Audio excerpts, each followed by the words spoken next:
Welcome to the Kiwimana Buzz. Hi everyone, this is episode 24 of the Kiwimana Buzz, and this week we've got Emma and Emily all the way from England. How are you guys going? We're good, thank you. How are you? Yeah, good. The camera's not switching over for some reason, but we'll work on that. Here we go. And so you guys are coming into spring, is that right?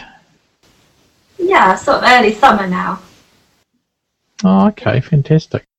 Yeah, and so how did you guys get into beekeeping? Well, I saw an advert in Time Out magazine. I don't know if you have Time Out magazine in New Zealand. It's a free magazine we get on the tube here. And it was talking about beekeeping and how it was a new urban hobby. And it said I could find classes in London. So I thought, why not? I went along and started a course in Ealing, the localisation there. And yeah, that's how I got started. How about you, Emma? My story is pretty much the same as Emily. I decided I needed a new hobby, and I was reading an article on urban beekeeping in a magazine, and I thought, well, that sounds fun and sociable. And I went along to the same classes in Ealing that Emily went to, and just joined the Ealing Association. And I met Emily at the end of my first year of beekeeping, and we've just been keeping bees together since then, and it's been a lot of fun. Oh, fantastic. Yeah, and you guys have got two great blogs as well, haven't you? Oh, thank you. So yeah, thank you. Oh, really? Oh, that's great. So you're the guys that read it. That's awesome. Fantastic. Yeah, no, we enjoy splitting information, but I must say some of your blog posts are very, very in-depth and detailed, so we're quite impressed by them. Oh, thank you. We write about all our beekeeping bumbles. Yeah. All the things that we do wrong, we write about so other people know about them. There's a lot of things we do wrong, so that's why the posts are long. Yeah, that's like us. We don't mind telling people the mistakes you make, so it helps people, doesn't it? Absolutely. So how many hives have you currently got? And are they on your? They're not on your property, are they? They're in Perryvale, is that right? That's right. Yes, we've got we have hives at Perryvale apiary. We currently have 2 hives there and 2 nukes. Mm-hmm. Don't know if everyone who's listening knows what a nuke is. A nuke is like a baby hive. So we have 2 hives and 2 nukes, and we're also starting another apiary at Hanwell, which is close to where Emily lives, and we have a hive there that I think is doing really well. It's in a church, so the vicar has let us keep it in the church. Oh, okay, fantastic. Yeah. But not actually in the church, I guess, in the churchyard, is it? Next to it, in their back garden. Oh, I was going to say, because that could make the messes on Sunday very interesting, couldn't it? Yeah. Oh, it's fantastic. And so how long have you guys been beekeeping for? It's a couple of years, isn't it? About 4 years now, yeah. Yeah, I think. Oh, wow. What, 5th year? It's maybe. Yeah, it's my 4th year, and I think Emily did it the year before me, but about 4 or 5 years between us. So you're quite. Yeah, well, you guys are about the same time as when me and Margaret started, so. I feel like the longer you do it, the more there is to learn, though. Oh, absolutely. You never learn everything, do you? It's impossible. Exactly. So, what do you think's what's one thing that you wish you knew now before you started? What's the one thing? I wouldn't change anything. I wouldn't not do it. I haven't lost the colony yet over winter. So I guess I haven't made any major mistakes, hopefully. Except I do wish I would stop squashing bees because I wear these like surgery gloves, like made of plastic. But still, sometimes I'll be handling a frame that have loads of bees in it, and I'll squish a bee, and then it'll sting me. And our bees are so gentle and lovely. I feel really, really sad whenever I squash one. And also, it's painful. It's painful, yeah. Yeah, absolutely. Yeah, I think I suppose I wish I knew that I was allergic to bee stings before I started.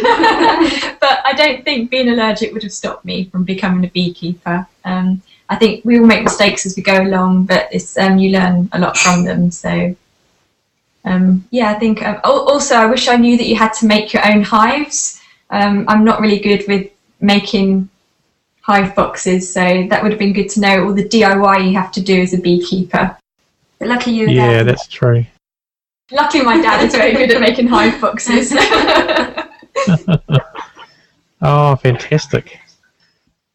And it's true. Right? There's a lot of DIY stuff to do with beekeeping. We discovered that as well. So yeah, and we kind of made it into a business. So that was quite good. Because we do actually sell beekeeping stuff all made up for people. Because a lot of beginners don't realise there's all the work involved. Yeah, but making the frames is okay. I don't mind making the frames; they're quite fun. But making all the brood boxes and the supers, the roofs, the floors, you don't realise how useful it is to be a carpenter before you become a beekeeper. Absolutely. Yeah, having space to store everything. We don't have much space in London. We've got little flats. We haven't got, a garage where you can put your kit together. We haven't got back gardens. You can just go and hammer stuff outside. So I think that's a challenge. I don't know what the gardens are like in New Zealand, but I guess you might have a garage or some sort of space to do your carpentry. Yeah, we have a workshop, and we have our property's about 7 acres, so it's quite big. Wow, you have lots of space. Yeah. It's probably as big as Greenford, I'd say. But no, it's good. That's one thing I missed about New Zealand when I was living in England. The space and the open spaces kind of thing. I think that's also a challenge for urban beekeepers, particularly in London. It's quite surprising trying to find a space to actually keep your hives. Lots of people are very supportive of Save the Bee projects, and there's a lot of awareness of the plight of the honeybee, and people want to help. There's also quite a lack of awareness of what it means to have bees on your property, and I think some people still have a lot of reservations about keeping bees close to sort of residential areas or on their property. So sometimes it's quite a challenge to actually find a space to keep a hive, and if you don't have your own garden, that can be quite challenging. But so far we've been very lucky being able to keep them at the apiary of our association. Mm-hmm. Yeah, there's some people with a lot. That's good. Yeah. Sorry, go on. Sorry. Just to say that sometimes people in allotments have tried to keep bees in the allotments, but then the other allotment holders have said, no, we don't want bees here. They've had to give up doing it, so that's quite sad. Do people there keep them in their back gardens or not really? Again, I think if you have a good relationship with your neighbours, that's probably something you can do. But again, I think I have heard it has caused some problems. The British Beekeeping Association actually have a really good downloads on their website that gives advice to people who are thinking about keeping bees in their gardens and how to initially approach neighbours and communities before they put a hive in, because people don't understand honeybees and they maybe are worried about having hives nearby. So if your neighbour's having a barbecue, and they might think if you go out and do some beekeeping that would cause a disruption. So the BBKA have some good guidelines on that, but there does need to be more awareness raised among urban communities that keeping hives on allotments and gardens is a good thing, and honeybees aren't a nuisance, and they don't really go out to sting people. They just want to find some nice flowers to eat. So. Yes, absolutely. That's good. Yeah, no, that's I think you definitely have to be aware of your neighbours, and you can bribe them with honey, can't you? Things like that. Absolutely, yeah. Yeah. Oh, we'll have to put a link to that site you mentioned. Yeah, if you drop me an email later with a link to that information, that would be good. Yeah. And so, what's the most exciting thing you guys have done in beekeeping? Have you had any adventures or any things like that happened? One of my favourite days has been when John Chappell, the Queen's beekeeper, he actually does beekeeping for the Queen. He's a member of our local association in Ealing, and so we've got to know him quite well. Yeah. and he's always given us lots of support. And then one day last year, he said to us, "Oh, do you fancy tomorrow coming out with me to look at some hives together?" And so we met him at a local, Ostley Park, a local big house, and there was about sort of 10 hives there, I think, and he was making, I think it was marking the queens, wasn't he, and doing... Yeah, John asked us on the Saturday if we could help him to introduce new queens to the hives at the Osterley apiary. Right. So Osterley is a lovely National Trust park, and like Emily said, John has been one of our mentors over the years, and he's really respected, and he's the Queen's beekeeper. He's been to Oman to give talks about beekeeping. He's just really knowledgeable. So we were just really excited to be asked by him, and we were just we had to go down to Osterley and introduce new queens to the hives. From New Zealand, actually. From New Zealand, yeah. And it was a really exciting day to watch John in action, and to be his apprentices for the day was a really big honour. So. Yes, we were going through each hive, finding the queen, and they were all unmarked. Yeah. So just one hive after the other. Yeah, and there was one hive which was particularly tricky because it turned out it didn't have a queen, but it had some virgin queens, which were still inside the cell. They were still inside. So John actually opened a cell by with a little penknife. He opened the tip, and the queen was ready to come out, and she just walked out onto his hand. Yeah, so we watched a new queen walk out of her cell onto the hand of the Queen's beekeeper, and it was quite an exciting day. So that was probably, I would agree with Emily, that was our most exciting experience so far. Yeah. Oh, fantastic. All the cakes we have at our apiary as well, very exciting. Yes, cakes and biscuits. Because I noticed from your blog you do post a lot of photos of the cakes.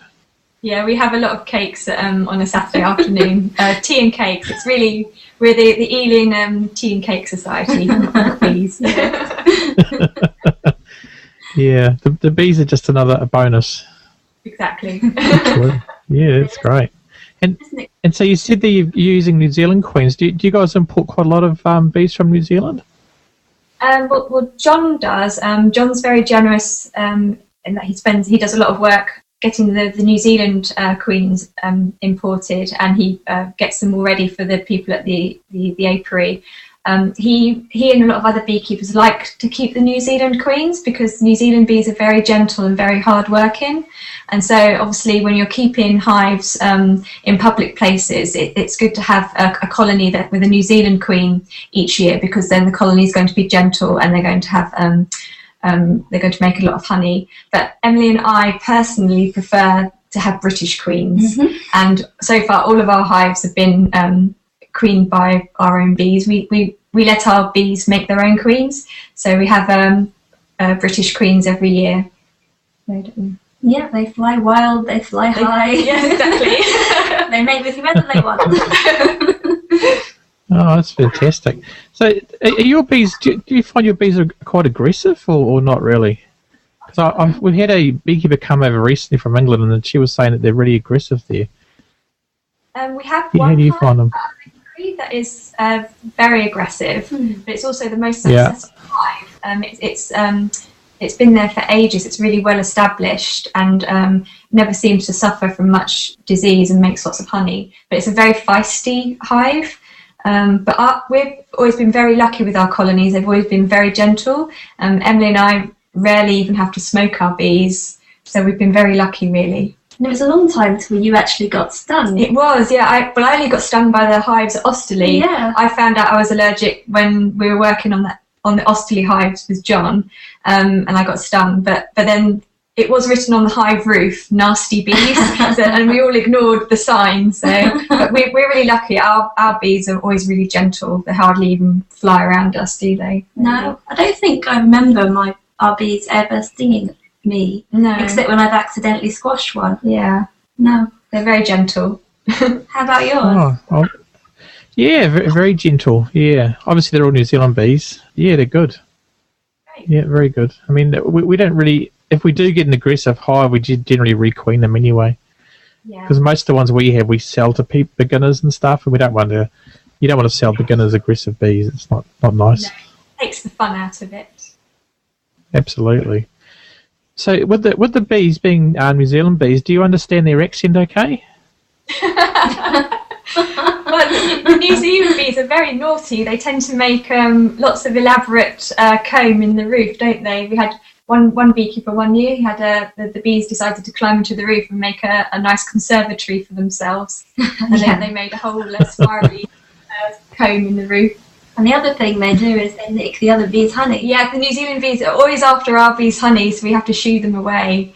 But they're quite gentle. They don't mind being shooed away. But we always get the New Zealand bees hovering around the back entrance of our hive trying to get in. So you can tell because they're the yellow ones. Yeah, because our bees are dark, and then we can see the light bees trying to get in. But our British bees usually see them off, I'm afraid.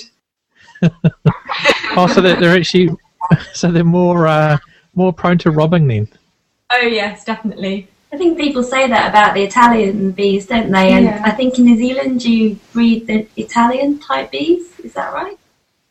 Yeah, they're mainly Italian bees, sort of Italian mixed with just the New Zealand native bees, I suppose. But yeah, all the bees in New Zealand have been imported at some point. I think it was the 1880s or something. That's right. Yeah, they're not native. No, we do have some small native pollinators, but they're not really not like a honeybee at all. So what we do find with New Zealand bees are apiaries. They don't tend to overwinter as well as the British bees, and we think it's because they tend to stay quite active late autumn, early winter. When they should be conserving their energy in the honey stores, they tend to still be flying out quite a lot, and sometimes some of the colonies at the apiary that have been New Zealand colonies haven't overwintered as well. Whereas with our British bees, they tend to slow down at the end of autumn, and they tend to overwinter quite well. So there might be something to do with the climatisation there. Yeah, it might be. They might be more used to longer summers in New Zealand or something. Yeah. Oh, okay. So we had an article the other day from I think it was from somewhere in England. They were saying that they should encourage people there to plant ivy. Have you guys actually tried ivy honey? Yes, it's very bitter. Yeah, it's really hard and bitter. Yeah, but some people really like it. It's a sort of delicacy. Some people will seek it out. Yeah, it's quite hard. Okay. Well, isn't it? It's it really dries in the comb, and you have to kind of, when you pop it out, it's like it'll crystallise. It pops out like little sugar sweets, but it's quite bitter to taste. Mm-hmm. And some people hate it. Oh, okay. Yeah. Yeah. Oh, it sounds a bit like manuka, because manuka's quite hard to get out of the comb as well. It's kind of like treacle. Yeah. We did have treacle. Oh, okay, that's interesting. Yeah, we had some honey that we had the electric extractor, and the extractor wouldn't get any of it out. It was so treacly, it just wouldn't come out. So we ended up doing cut comb honey instead. Yeah, we get the same problem with the manuka honey. It's really hard to get out, so it's hard to spin it out. So we just generally take as much as we can out, and then give the rest back to the bees. So that's nice. That's good. Yeah. Well, we don't tend to feed bees here. We try to just give them their own honey. So try to avoid giving them sugar. Yeah. I think it's better for the bees because the honey's got a lot of medicine in there for them, isn't it?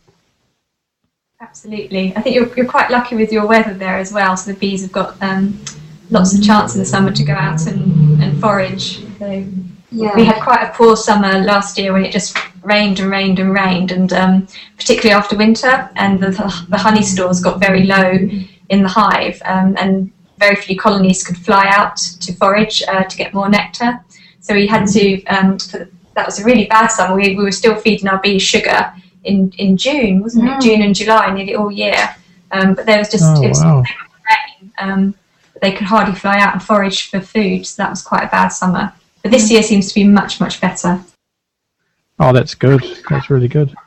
So what's the biggest issue facing beekeeping today, in your opinion, in England, in your area? Probably say varroa mites. When we speak to the local bee inspectors, they go and inspect all the hives in the country. They're like a government department. They will say that what kills off the most hives is generally the varroa mites. Yeah, it causes a lot of disease, varroa. I mean, the mite itself is a pest, but then it causes, it really weakens the bees, and so it brings a lot of disease along with it. And we have, obviously, since they have the resistant mite, is resistant against quite a few of the treatments, it's quite hard to control. So I think, as one of our beekeepers said at our association, definitely in London anyway, if you keep bees, you keep varroa. So we're keeping bees, we're constantly trying to manage the levels of varroa in the hive and make sure that it doesn't get to a high enough level that it causes a problem. So we have a varroa board in the hive that we put in 1 week of the month, and we check that. So far our varroa count is quite low, but that's probably one of the biggest issues facing us. And also I think sort of habitat loss is quite a big issue for urban beekeepers. We went to a talk a couple of years ago by a scientist from Reading University. It was with our federation has an annual Beekeepers Day, and it was a Dr. Stuart Roberts from Reading University, and he gave a really exciting talk about the challenges that are facing honeybees. And he said he identified 3 things that are really affecting bees, and one is all the pest and diseases. The other thing is habitat loss, because a lot of natural habitat is disappearing, so that's affecting a lot of insect pollinators. And also I think just monoculture, because you get large fields of just one type of plant, and so bees don't have the variety of food that they need for all their nutrients. So there's quite a few things that are a challenge to bees. I'm particularly worried actually for the bumblebees and the solitary bees, because as beekeepers we can feed the bees if they're not getting enough honey like we did last year, but no one's feeding the bumblebees or the solitary bees, and so the honeybee isn't actually at risk of going extinct anytime soon, but there are several species of bumblebees which are threatened or at risk. So those are the bees I'm most worried for. And also even wasps, because last year after the really bad summer, again, like Emily says, we could feed our honeybee colonies sugar when they couldn't get out to forage and the rain was very bad. But wasp populations were actually severely decimated last year in the UK because of the really bad summer. So there's a lot of other insect pollinators that are as endangered or more endangered than honeybees that maybe aren't getting as much press, and people can maybe think about sort of giving more wild spaces to sort of wildflowers and helping insect pollinators in that way. Yeah, absolutely, it's great. And you were saying that the bees are resistant to the treatments. There are There's a bit of delay there, isn't there? So I think Emily commented about our Epistand, isn't it? Are they resistant to Epistand at the moment? That's right, I think. And we use Apigard. So a few years ago, beekeepers had to change the treatments they were using because they started realising that these resistant mites were spreading, and so no one can really use them safely. Not in this area of England, anyway. So we have to rely on sort of good husbandry methods.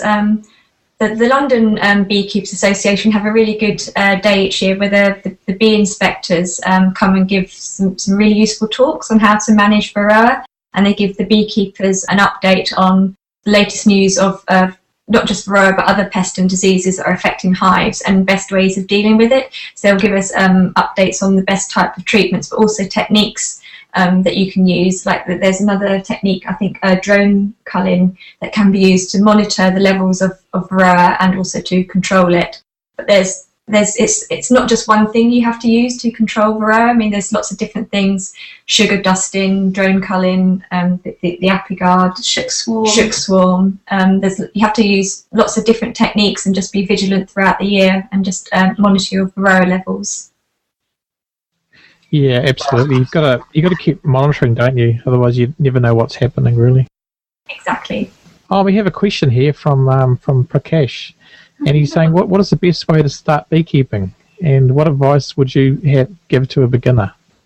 I would say to Prakash to join his local beekeeping association. There's lots of really good ones in London. So to join them and to, most of them are really friendly, so go along a few weekends and have a look at the bees, talk to the beekeepers. That's what I did before I started keeping bees. I just went along to the sessions at Ealing Apiary for about a year and just see if I actually liked what was happening with beekeeping and to see if it suited me. And definitely, if you're joined to an association, you'll get lots of support. They'll give you advice on classes, on where to buy your bees, where to get your hives. You'll have a good community when you're learning. If you get stuck and you don't know how to do an artificial swarm, you'll probably have a mentor who will talk you through that. So I think I'd say that to anyone who's thinking of starting out, is to join their local association and get some good advice. Don't just read a book or go on the internet. No, don't just read a book. The bees don't read the book, so don't read a book. No, that's for sure. Oh, that's great. What's the next question? So do you, what kind of, we've already talked about varroa mites as the biggest pest. Do you have any other pests there? Like, you don't have small hive beetles, though. We talked about that before, but what other pests do you have there? Do you have any like issues with other wild animals? Not so much wild animals, apart from the woodpeckers and the badgers, which are in rural places. They can knock hives over. But there are lots of bacterial infections that the bees get. The black queen virus. Yes. Yeah. Lots of parasites. Yeah. I mean, one last year we had a lot of failing queens, and one again it was John at our apiary who opened one of the queen cells for us that hadn't hatched. And when the queen came out, he thought maybe it was the black queen cell virus might have affected her. Yeah. But we do, and it's all linked to the varroa, because you have varroa in the hives.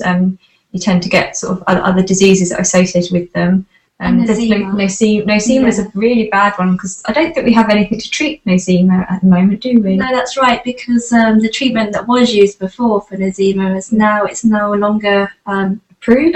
Yeah, it's Fumidil. Fumidil B was a treatment we could put in the sugar syrup at the end of the summer, and it helped to treat the bees against nosema. But that's been withdrawn, and so you can't at the moment use that. So currently there isn't really a treatment you can give bees for nosemas. It's sort of like a gut disease they suffer from. The only way you can maybe help prevent nosema building up in your hive is just to have hygienic hive practices. So just to make sure that your equipment is clean, and that if you are feeding them, that the syrup is changed regularly, and just make sure that your practices are quite clean so you don't have any build up of disease. We do the shook swarm or the Bailey comb change at the beginning of every year, where we replace all the brood combs once a year. So again, that's just helping to make sure that the diseases don't build up onto unmanageable levels. So I suppose being having good husbandry helps to keep those things under control. Oh, okay. Yeah, that was interesting, because I read your blog about you change all the comb every year, don't you? That's recommended by the National Bee Unit in this country, the bee inspectors, so that you don't get bee spores and the nosema spores as well. Yeah, because you have these, from what I understand from the beekeepers at our association, you have these pests and diseases live alongside the bees all the time. But the trick is to make sure that the levels of the pest and disease just don't rise to a level that they cause problems. So you're just, like you say, you're just constantly monitoring that your bees are healthy, and that's one of the things you do with your weekly inspections. You're just looking at the comb, looking at the behaviour of the bees, and just monitoring that they're healthy, and that there aren't any pests and diseases that are rising to a level that would cause a problem. Yeah, that's right. You've just got to keep an eye on it, eh? Don't neglect them. Absolutely. Yep, absolutely. I'll just check if anyone else got any other questions. Sleep at this time in New Zealand. Yeah. Oh, it's not too bad. Yeah, I normally get up at this time anyway, so it's no issues. It's about 10 to 7 in the morning now, so fine. Yeah, so what are your plans for the coming year for your beekeeping? Get some honey. That would be nice. We got no honey last year. Yeah. Not at all. Oh, really? Well, it's that terrible summer that we had last year. So our bees did make honey, but we didn't take it from them because there wasn't enough to take. I mean, we like to make sure that our bees have enough honey for themselves over winter. So we only ever take honey if it's extra honey that they've made for us. We didn't even get one super full. No, we didn't even get one super, so we had to leave them all their own honey. But this year we've got potentially 4 hives, and one hive seems to be quite productive, so we've probably got 1 super of honey so far. Yes, and I want it particularly because I'm getting married next May. Actually, Emma's going to be a bridesmaid, and I would like to have little pots of honey to give to my guests as wedding favours. So we've got to get some honey. So we've told our bees they have to make honey this year, so they know what they have to do. Yeah. Oh, congratulations! That's fantastic. Thank you. Yeah. So no, absolutely. You must tell them about the honey requirements. Yeah. You won't like to hear that one of our hives actually produced us a super in a week. Filled it up. Yeah. We need some of that New Zealand sunshine. Yeah, we can. Yeah, I think so. Well, a lot of our bees are in the quite close to quite bushy areas. So, all the what do you call it? The woods there, don't you? Sort of in sort of that kind of environment. So they've got lots of feed to eat. So that's good. Manuka honey. Yeah, mainly Manuka and Karnuka. Karnuka is another variety of they're both in the tea tree family, and but Karnuka is not as marketed as well as Manuka, but it's just as nice. It's tasty. Oh, was that sorry? What does Yeah, it's very nice. Yeah, it's quite. Do you get Manuka honey there at all? Yeah, I've tried it. I'm an aromatherapist, so I've used Manuka honey in some aromatherapy recipes. But it's quite expensive to buy over here, so it's not the honey I would put on my toast. It's honey I've saved for special occasions. Oh, okay. Oh, yeah, we just put it on our toast. Yeah. It's all we've got, so it's all we have to eat, yeah. No, I mean... Yeah, I mean our honey's kind of a mixture of everything in the bush, really. So it's not pure Manuka honey, We've never actually had it tested to see what they had a UMF factor. We've never actually had it tested to see what it is. So, that's good. Right, so have you guys got any more things to bring up there at all? Oh, but Prakash just says congratulations, Emily. So. Oh, thank you. That's very sweet. Yeah. What are your Varroa treatments? What do you use? Oh, we use. I've used Epilife, which is a thymol-based thing, which is I think it's from Italy originally. I think Epigard's similar to it, and we also use the oxalic acid vaporizer. Oh yeah, you do the vaporizer. Yeah, I've heard about those. Yeah. Yeah. Mainly for commercial beekeepers, I think the vaporizing method, is that right? Because it's quite a lot of time and effort. That's what I've been told. Oh, it's actually, yeah, no, it's quite quick. It takes about 5 minutes to do each hive. So you basically just...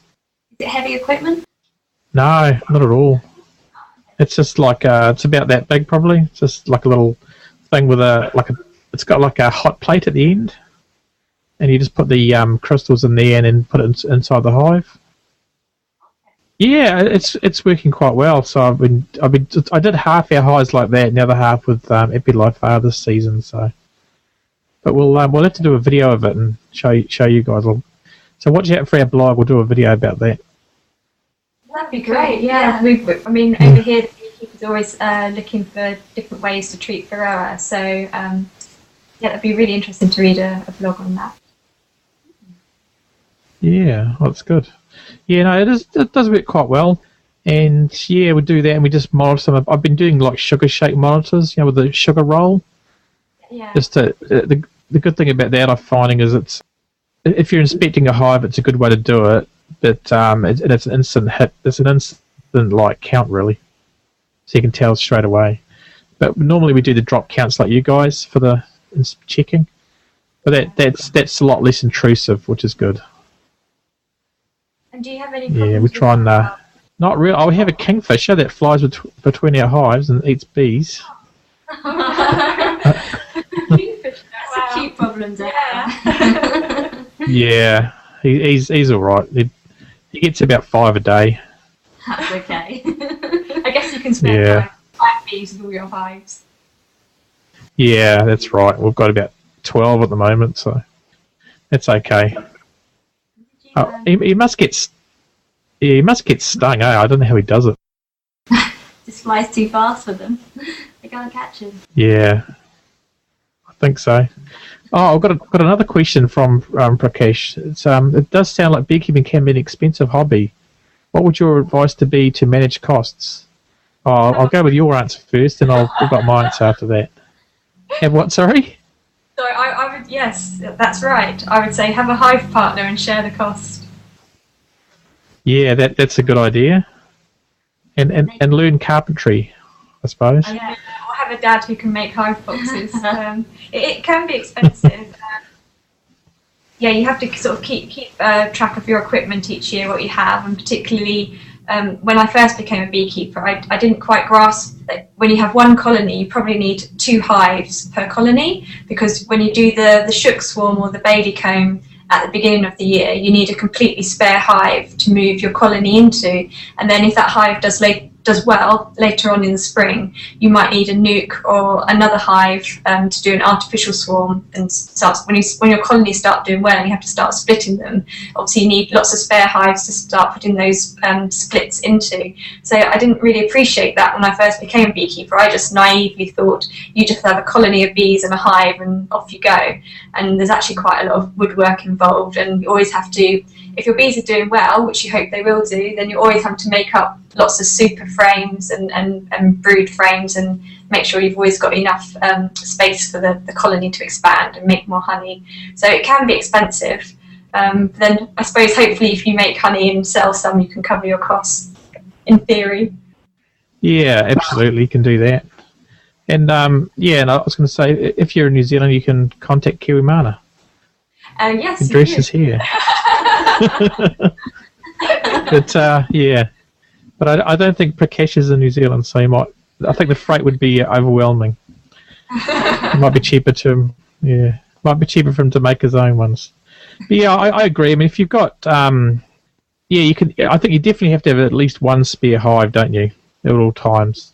Absolutely, Even if they. And what else could you save money with? I mean, you don't really need a full bee suit. You can just have like white overalls and stuff like that. And yeah, I mean, I have the full bee suit because of being allergic, but we have quite a lot of good suppliers in London and UK that you can buy equipment at quite reasonable. So if you get a good quality bee suit, you shouldn't have to replace that for a few years. So I suppose you need your bee suit, your gloves, the hive tool, the hive equipment. So there is quite a bit of kit that you can buy. Queen cages. If you think of any other things we get. Smokers. Smokers can be quite expensive. Mm-hmm. It's nice to get a good smoker to make sure it stays lit all the time. Yeah. But then you can find your own smoker. We tend to use, we try to use natural smoker fuel. We've been using sort of rosemary, lavender and things. They smell really good. Yeah, it smells good in the smoker. Also egg boxes, and so there are lots of things you need to buy, but then you can find a lot of the things that you need as well. I was just thinking some of the old men beekeepers we know are very into saving money. Yes. I remember they were telling me that they used to get their beekeeping gloves by going into hospitals or petrol stations and taking the plastic gloves. But I don't know how serious they were about that. They do tell little jokes. Another thing they do is you always have to look at a skip when you walk past. For instance, if you ever see an estate agent's board, if you cut an estate agent's board up, they can make a good Varroa monitoring board. And that's actually how quite a lot of our Varroa monitoring boards are made, just to cut out a bit of estate agent board. But you didn't hear it here. No, we do the same thing for our mesh boards. We use old real estate signs and stuff like that. And political parties, when they have the elections, they use them as well. So we've got a lot of Green Party signs, so that's quite good. Yeah, So, that sounds like a good use. because I mean, they were just going to. Yeah, well, they were just going to throw them away, so we'll grab those. But yeah, the problem with the real estate signs is they keep stapling them, and they have staples all through them. So Yeah, they shouldn't do that. They should be thinking of the future. no, they should be more aware of the beekeeping's needs, I think. Exactly, yeah. Yeah. Yeah, it can be an expensive hobby. But, I guess if you just prepared for that, then that's one of the things you probably need to know when you start beekeeping. Yeah, true. Going back to that question you asked earlier about what do you wish you'd known when you first started beekeeping, I just thought of a major mess up that I did. It was the first year I'd ever got honey, and so I put in the clearer board so that all the bees went down, so that they wouldn't be in the super anymore, and I could just come along and take the honey off. And I was really excited. I thought, finally, going to get some honey. And I come back 24 hours later and there's no honey in there. There's just the combs. And they've all been totally licked out. At first I thought, has someone come along and stolen the hives, the honey, another beekeeper? But no, because they were all too neat for that. It hadn't been cut or anything. And then I saw there were some little holes in the super, and there was a few insects crawling in, and then realised that the wasps and the other bees must have got in, and just within 24 hours they'd taken all the honey. Yeah, that's a really... no. I was really lucky my first year when I extracted honey. A really kind beekeeper at Apiary, Andy Pedley, who's one of my mentors, helped me to do the process of clearing the bees from the supers before you extract the honey. And he advised me to get some black tape and wrap it all around the hive, because it literally, in the space of 24 hours, while your bees are being cleared from the supers, that's all the time that wasps need to go in and take all your honey. So that's probably something, if you're extracting honey for the first time, you don't realise how secure you have to make your hive to prevent anyone else robbing it. So that's one of the things you need to know. It's a lot of these things that aren't written in the books, and it's why it's really good to be joined to an association and have lots of good mentors to help you in your early years. Yeah, absolutely. You've got to. I think a lot of it you learn by doing. You can get some stuff out of books and off the internet, but I think there's only really 3 good blogs in the world, beekeeping blogs. It's all our 3 ones. All the rest are just no good. And maybe a couple of others. So don't waste your time there. No, I'm just kidding, everyone. But I mean, you can. Yeah, I think just getting other people's experiences is great, isn't it? Because you can learn stuff from those experiences. Absolutely. I mean, we've had some interesting visitors to our apiary as well. We had, I think it was a beekeeper from Africa. Was it Joe? I can't remember. It might have been Joseph. We had a beekeeper from Africa who visited, and he gave us a really useful tip.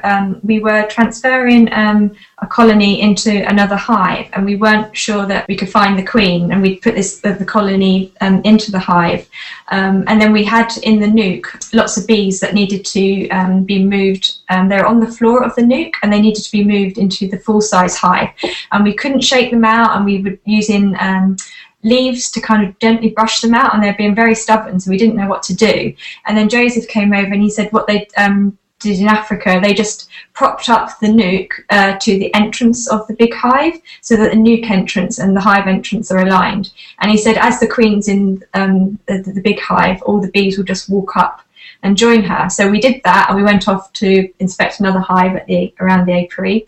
And then by the time we walked back to our hive, all the bees had done exactly as Joseph had said. They walked up the entrance that we provided for them, and we just saw the last few just walking into the hive. So that was a really good tip. And again, we're quite lucky. We get some really interesting visitors and people at our apiary that are always giving us good ideas of how to do things and different things to try. Yeah. Oh, Deborah DeLong. Oh, Deborah DeLong, yeah. We had a visitor from Ohio in America, and she found us because she'd been reading our blogs, and we were reading her blogs. Her blog's called Romancing the Bee. It's a lovely blog, yeah, so let's try and read that one. Lots of honey recipes and gardening tips. Romancing the Bee. Oh, yes. Yes, oh, yeah.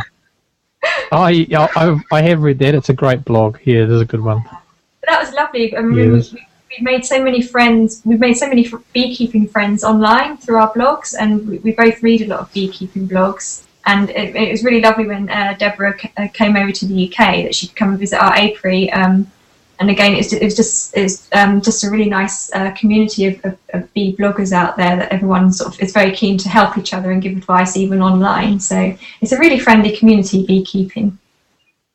Yeah, absolutely. Yeah, the people are great, aren't they? Yeah. So how can people get hold of you guys on your blog? Have you got I know you've both got some great blogs here. I'll put them in the show notes. But for people that listen to this in audio, what's your website addresses? Oh, I can't remember mine off by heart. It's I can send you. I can tell you. Yeah, I think yours, Emily's is adventuresinbeeland.com, and I think Emma's is it Miss Epi Malifia? Yeah. Yeah. I'll put those in the show notes, guys. And the show notes for this show will be kiwimana.co.nz/24. Probably release this in a couple of weeks, so yeah. It's brilliant. We're really excited about it. Yeah, oh cool. And have you got anything else to bring up before we end the transmission? Just that we hope that your bees do really well this year, and that you get lots of lovely manuka honey. Happy beekeeping. Yeah, thanks, guys. Well, good luck with your honey thing for your wedding. That's really, really good. Okay, well, thanks everyone for joining us this week, and we'll catch you later. Thank you.